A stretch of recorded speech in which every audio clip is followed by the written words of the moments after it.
Hello, viewers. Welcome to another interesting episode of the First Daily Sports Podcast.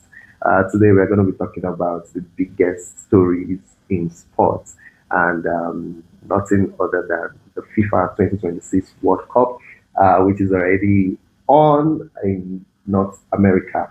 I am in the studio with Taiwo Ibrahim and also Bulo Ahmed, and we'll be discussing about everything that is going on in the World Cup right now. We want to start with the problem with the Somali referee. We read stories about some countries not allowed to get into the United States of America, and they are hosting the World Cup. These are not things that we are used to hearing. What would you say about what's going on in America? It's quite unfortunate. Last Saturday, for fans, especially football fans, woke up to the news that Omar Atan had been deported from the United States of America upon his arrival at the Miami International Airport, from Istanbul, Turkey. Initially, the American border officials didn't give any reasons for his deportation, but as soon as the news of his deportation, hit the airwaves, and there was a furor surrounding that decision. And days later, the American border officials gave reasons for their decision. They said he's a threat to national security, and one. And another reason why he was deported was the fact that they alleged that he had links with terrorist organizations, and that was the reason why he was deported. And lo and behold, as Africans would do it, when he returned to Somalia, he was given a hero's welcome back. All right. So issues like that have tainted the World Cup. And Exactly. Even days ago, when the Senegalese team landed in the United States, they were subjected to demeaning checks. Right. They were subjected to demeaning checks. They were asked to sit on chairs. In the airport, not in the terminal. They were at the airport just immediately after they got down from the airplane. They were asked to sit on the chair brought down, and they were scanned inhumanly. And it goes to point to the fact that Trump, in his own way, is doing things that will taint the World Cup itself, because the World Cup should be an all-comers affair. Yes. And in this case, it is not, because politics has... because the idea of the World Cup, you would agree with me that FIFA is always looking to unite the world, right? Because football, that's the essence of it, that's the point of it, to bring the world together. And I think FIFA might be disappointed with what's going on in America. But of course, just like Infantino mentioned the other day at the news conference, he was saying that they don't have power over everything. They are just a sports organization. They don't own the countries. They cannot decide what happens in those countries. So, but like you mentioned, President Donald Trump might just be changing things, and I don't know how a lot of people would look at it. Because the World Cup is not what it used to be. We can't treat people the way that the American people are treating people right now. What do you say about the way they are treating, especially African states? Well, excuse me, I disagree with Infantino, because from FIFA's angle, they didn't do their diligence.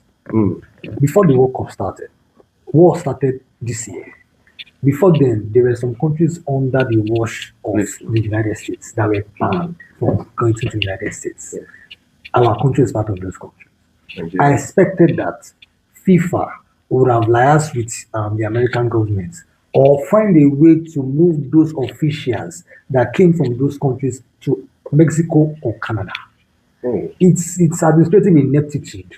If then you have to wait until the start of the tournament, I wouldn't blame the US. You cannot set the table for your enemy in your country. You can't set the table. This is what we're fighting. It's a war. It's not. They're not doing friendly games. You're talking about Iran. Yes, I'm talking Iran. Yeah. Somalia too. Somalia is part of those that were banned from entering the United States. So I'm talking because they banned them for a reason. Even though we know that one person does not constitute a nation, Of course. but they banned them for a reason. Just like we say Nigeria, so if they ban Nigeria, doesn't mean all Nigerians are bad. Yeah. But before now, FIFA knew that some countries were banned from entering the United States. What they could have done, especially for their officials, was simple.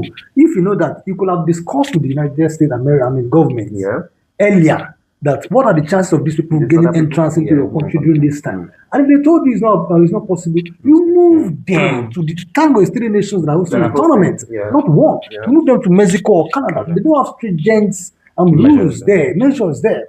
So I blame FIFA for that because they didn't plan it at all. So if you are saying that you don't have control over countries, you cannot tell them who to allow into their country, it's fine.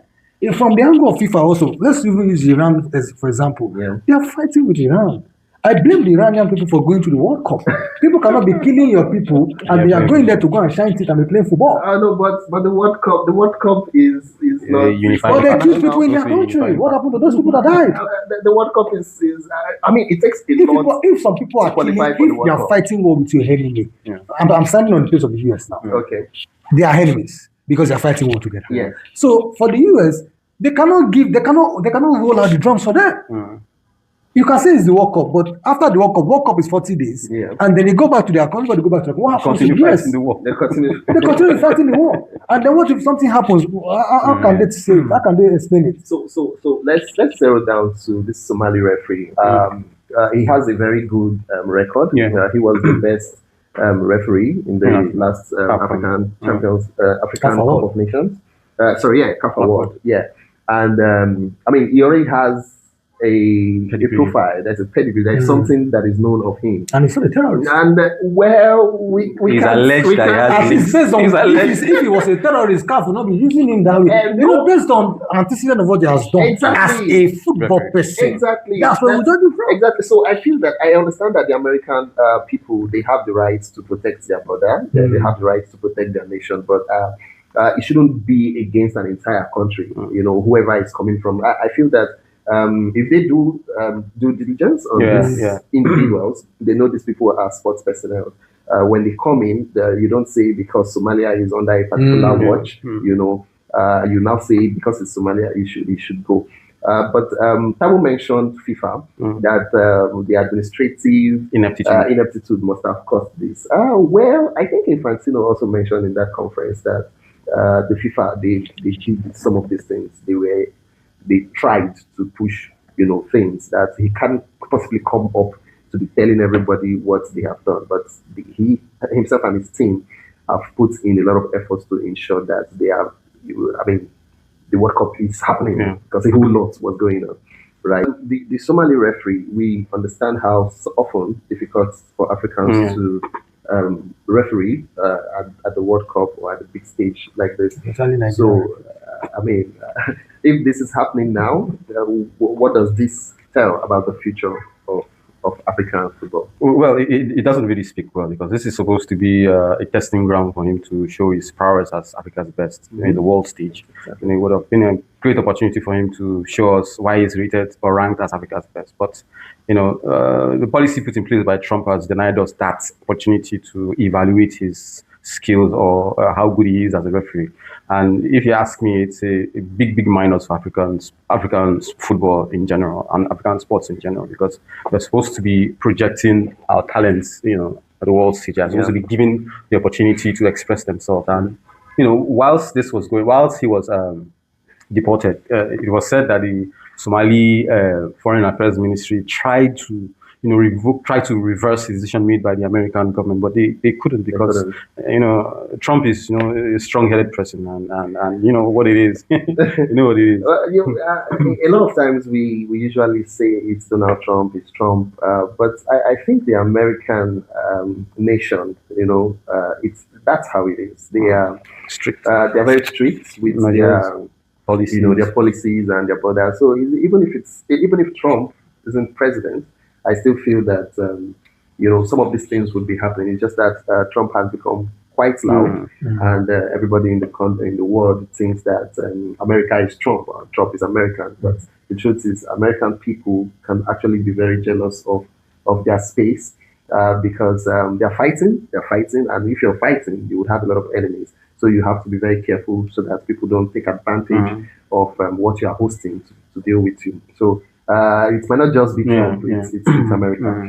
Okay, so moving on from the politics of the World Cup, I think we should talk about the game, because that's the point. That's what we want to see. The games have started, and there is so much, to look out for. Unfortunately, Taiwo, Nigeria is not at the World Cup, but we have other African nations at the World Cup. We have South Africa, we have Morocco, Senegal, Tunisia, Cape Verde, DR Congo that pushed Nigeria out of the qualification, and other countries. We have 10 for the first time. What do you make of the 10 teams that are going to the World Cup?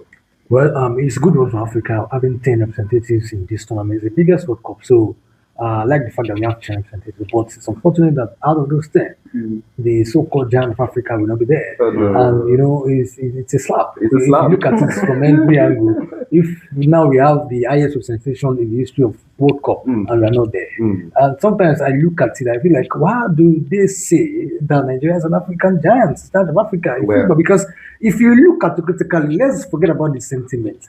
Look at it critically, you have not gone to 2 World Cups consecutively, and then you're giant as how? Wow. Because Giant on paper. out of 10, Giant on paper.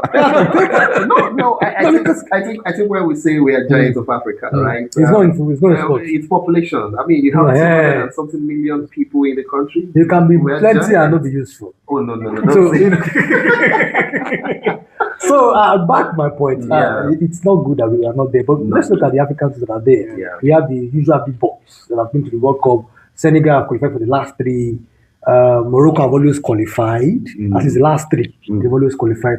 Tunisia, Ireland are there. Ivory Coast have also become. In Ghana, there's Ghana too. We're not talking about Ghana. Yeah. Ghana are also there. So, but if you look at their chances, look at these African teams, you can out of the 10, realistically, you want to look at maybe 4 that can have an outside chance, like a chance, or at least get into the second round of the competition. Maybe you look at Morocco. Morocco got to the semi-finals at the last edition in 2022, and based on history, Morocco are the first African team to get to the semi-finals of the World Cup since the inception of the competition. So when you look at it, based on that, you see that this team has kept the core of their players, and then even though they change the coach, they change their coach, but the coach that is in charge of the team came from the under 20. So you know that there's still some level of continuity in that team, and then there are some new players that are young who are good players, the likes of Diaz, quality players are there. Bunu, their goalkeeper, is still there. So you look at this team, and last edition, they dumped out the likes of Portugal, Spain on their way to the semi-final before they lost to France. That was a very pretty run. So that was a very good run. So now they will pick confidence from that run and know that this time around they got to the final of the AFCON, and even though they lost and they gave them off the pitch, they gave them the trophy. But you know that it gives them some level of confidence that we are doing well. Now, at the biggest stage, can get something. But they are in a group with Brazil, and Brazil are the most successful team in tournament history, and they are playing a first game against Brazil. If they can get a good result against Brazil in the first game, it gives us confidence going into the last 2 games. But the other teams, I'm looking at Senegal, because Senegal, they've got players. Mane is still there. They've got Koulibaly in defense. They've got Mendy at the back, and then they are a decent team. But sometimes some of these African teams, when they get to the World Cup, it's like another psychological thing for them entirely. Before the World Cup, they'll be doing well. When they get there, look at their performance at the last World Cup. Only Morocco did well. Others, most of them crashed out in the second round, in the first round. So it's like there's something that is even beyond football for them. Maybe they can't cope with other demands of the World Cup. Because look at it on paper, Senegal have got players that can hold their own against any team in the world. Now they're playing France in their group, another tough opener for them. But I believe if they lose against us, they can be able to win their last 2 games. I'm tipping Senegal, I'm tipping Morocco, maybe an outside chance to Ivory Coast to go out of their group. And the likes of Cape Verde, they are here for excursion.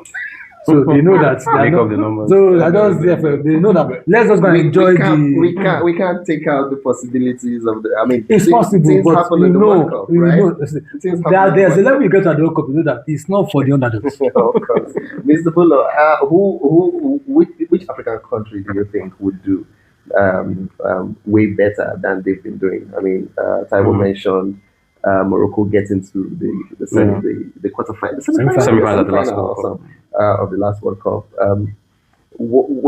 Which country do you think would do something very incredible this year? Yeah, first let's talk about the numbers. We have 10, which is the highest of any African participating in the tournament. I just hope African teams don't go there to make up the numbers. So that's the thing. That's my fear. But I will still give a fighting chance to Morocco, like you said. The team has been consistent over time. Except the fact that they've changed coaches. Ragui stepped down after the Nations Cup. That's correct. Ragui stepped down after the Nations Cup, and Senegal were stripped of the Nations Cup and they are current African champions. So I think from that they'll move into this World Cup as African champions at the back of their mind, coupled with the fact that they finished.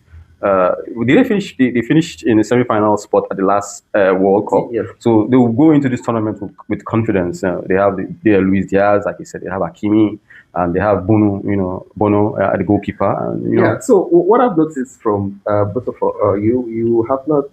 I mean, we Nigeria, like you called us, the Giants of Africa. We were in the same qualification group, qualifying group as South Africa. But you're not giving South Africa any chance at this World Cup, are you? Let me start. Like one of the disadvantages or the undoing for African teams, I think, at this World Cup will be the tactical and technical disadvantage. South Africa will be playing against Mexico, who are World Cup perennial. They are always at the World Cup, and this is the first time in 16 years that South Africa will be playing at the World Cup. So it will be a great disadvantage for South Africa.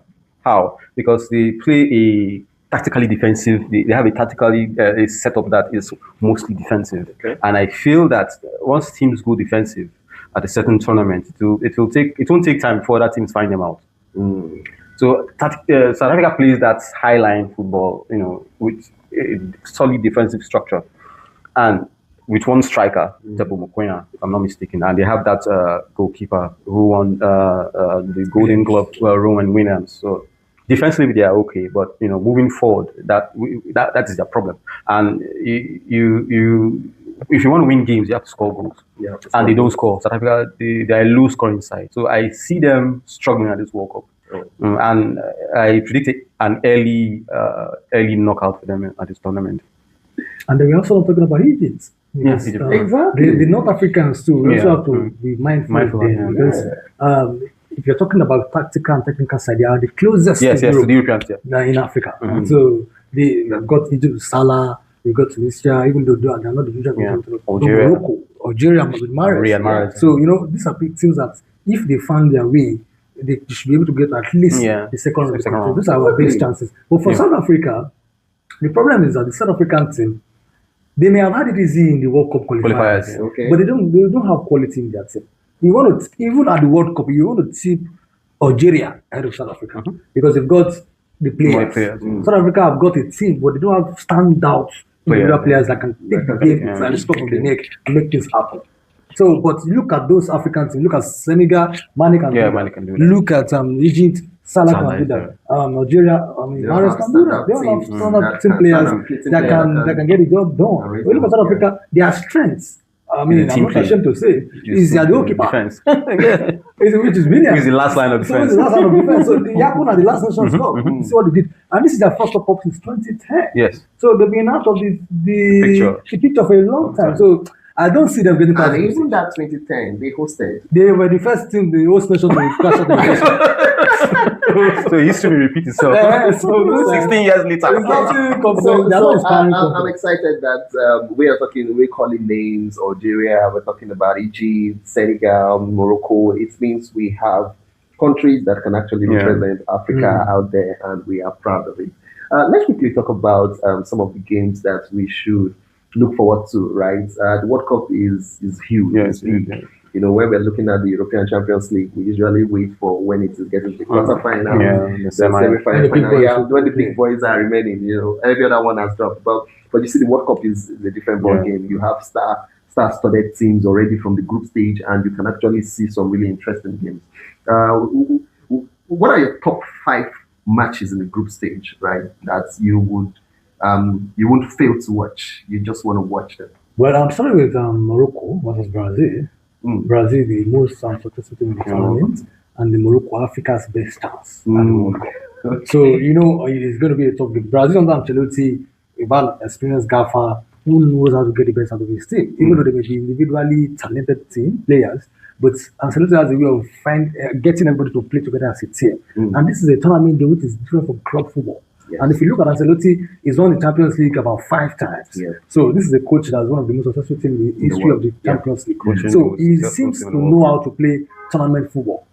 So they brought him in fantastic. Look at the Brazilian team. They've got, even though Neymar is not fit, but they have a strong team. They have Rafinha. They have Vinicius Junior, who on this day, if he decides to come to the party, can get things done. So Morocco, but that game is promises to be an interesting game. Morocco firepower from the Brazilian team. Morocco also, they are dangerous on the counter. They go the lack of Diaz. They can play counter attacking football. They can keep the ball. Fast. They are very fast. So technically, they are also good. So they can cause Brazil some problem defensively. But overall, you want to say Brazil can nick it because of the level of individual players that they got. But as a match, you expect that it's going to be a tough match. For a game that the fans would look forward to seeing, because it's a big game. The best African team and then the most successful team in the tournament. So it's a good one. And the second one, I think I'm going to be looking at the France versus Senegal. That's another tough game. France, the last two World Cups, they've come out with medals.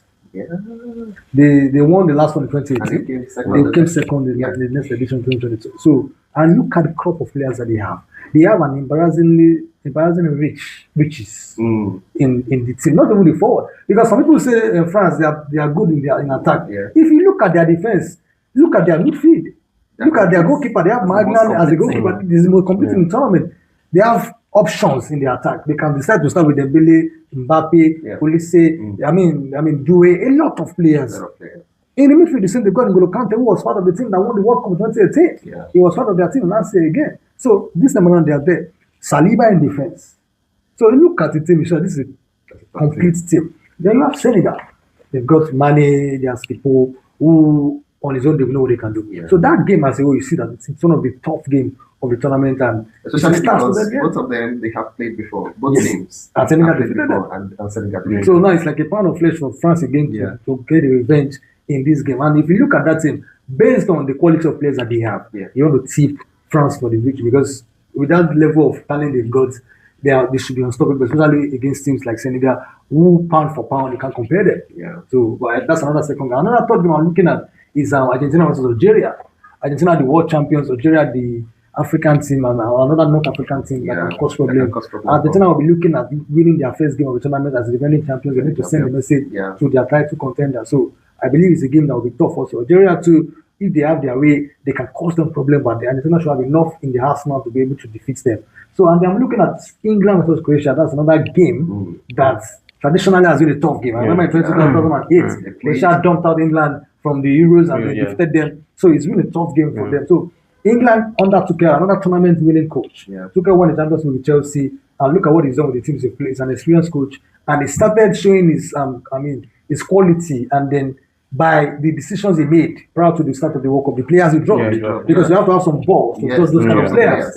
And he's making it known that this is no longer a team of individual players, because the English national team in the past were known to be star-studded players. Players play for themselves, not for the team. So he has sent a message to all the players and the whole world that I'm in charge here, and I want the players that will make up the team, not the players that will play individual football. So this is another game against Croatia. Croatia got to the semi-finals. They finished top at the last edition. So you know that they have Modric in the team, and it's a tough game. A lot of experience. He's a Ballon d'Or winner. He's been at about 4 World Cups. So you know this is the kind of game that you want to sit on the back of your TV and enjoy. And then the last game is Spain versus Uruguay. Spain, at the last World Cup they crashed on the second round, but they won the Euros. I mean, the last time and they won the UEFA Nations League also. So, you know, they have a crop of younger players that are doing well, that are coming up the line and they are doing so well. The likes of Yamal, the likes of Pedri. That's a star-studded team too. And then, most times, they even play better as a team. Most of the key players, they do well as a team. You have Marino is there, Zubimendi, there's Rodri. Man City is good. So this is a very strong team. Uruguay also have got a very solid team. They've got the likes of Nunes, Valverde. So they have an experienced coach in this Marcelo Bielsa. He's their coach. So when you look at this, there are even match-up games that you know that on a normal day it should be an interesting game for neutrals, and at the World Cup it's a game fans want to see. What team are you looking at as favorites of this World Cup? I have 3 favorites. First is Germany. Germany. The German national team, I feel it's under Julian Nagelsmann. I think they're a compact side. You know, they play beautiful football. They play technical, tactical football, and the players who they have, you know, they can switch tactically. Players like Kai Havertz, Florian Wirtz, and other players in the team. So Jonathan Germany, Tah. Germany tops my list. Next is Argentina. Based on the fact that they are the defending champions, they make that list for me. The old war horse, Lionel Messi, is still there. And he has a support cast of amazing players. Like Paulo Dybala and Martinez, the guy that plays for Inter Milan. So they are a strong team, strong side. Still the same coach Scaloni. Still the same tactical setup, and I think will be one of the teams to beat in the tournament. And next up is France. France, like Tayo said, is a star-studded team led by Kylian Mbappe. Then you have the Thuram. You have William Saliba, Maignan, a whole lot of solid first team player. You have Tchouameni, the Real Madrid defensive midfielder. You have Camavinga. So they have a solid team in all departments. They have. So this is your ranking. This is your rating. Is it Germany first, Argentina next, and France? It's no particular order. Okay. No particular order. For you, which teams do you think? Well, I think France. I have a particular order. France, then maybe I go with Argentina based on the fact that Messi is there, and then we are sleeping on Portugal because it's the last World Cup for Ronaldo. Portugal have got a decent team too, midfield, attack-wise, and Vitinha, the likes of Neves. Those guys are machinery. So they can probably just feel like, okay, let's do this as a last dance for Ronaldo. But based on quality, also you can also stick them. And then there's also Brazil. Now, we may be losing at Brazil in the past, but with our salute team now, we cannot rule them out. They may not be about the Jogo Bonito of the days, but now it's about efficiency now. Get the job done. It's a tournament game, get the job done. Win about 8 games or 9 games, and then you are champion. And then there's England.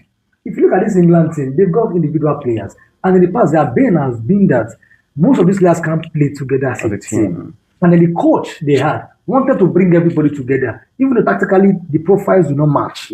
So, but Tuchel knows that it's about the team. He's bringing in players that can make up a team. Tactically, players that fit with his own style of play. Not forcing individual players. Yes, because they are English players that bring everybody together and you get confused. That's so it happened. So I believe those 5, I'm a favorite to the World Cup. One of them would win the World Cup. We'll come back to this. Well, my own favorites. I want an African nation. The truth is, it's been, like you mentioned, so it's 3 editions of the World Cup, and the African So we did our best the last time to get to the semi-final, not to stop us from getting to the final. Right. So I am looking forward to an African nation being in the final. We've mentioned several nations. We've talked about the North Africans. I don't want to talk about Ghana, South Africa, and all that, but we know the teams that are the serious ones, the big boys. We can't just rule them out. We can't say that nothing is possible from the African side, but the truth is we can actually get to the final. It's possible. It just looks like a dream when stuff was happening. Portugal was going out of the game because of Morocco.